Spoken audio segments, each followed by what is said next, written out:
শুভ সকাল। প্রতিদিনের pre market আপডেটে আপনাদের স্বাগতম। ডিএসইএক্স আজ 26 পয়েন্ট বা 0.44 কমে 5,804 পয়েন্টে পৌঁছেছে। বাজারের লেনদেন ছিল 1,066 কোটি টাকা, যা আগের দিনের তুলনায় 14.31% বেশি। রাজস্ব প্রশাসন এবং কোম্পানিগুলিকে 15% কর প্রদানের মাধ্যমে অপ্রকাশিত আয়কে বৈধ করার অনুমতি দেওয়ার বিধানটি বাতিল করেছে এনবিআর অনুসারে একটি ন্যায্য ও ন্যায়সম্মত কর ব্যবস্থাকে এমন বৈষম্যমূলক অনুশীলন প্রশ্নবিদ্ধ করেছে।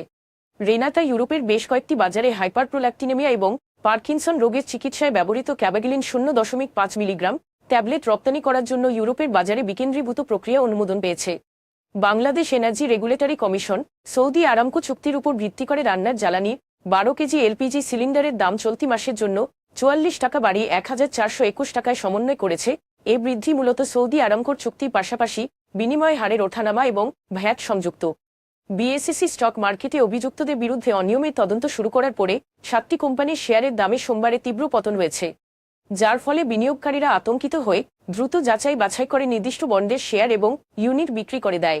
এখন এ পর্যন্তই। বিকেলে আবারও আসছি ডেইলি মার্কেট আপডেট নিয়ে। সে পর্যন্ত আমাদের সঙ্গেই থাকুন। ধন্যবাদ।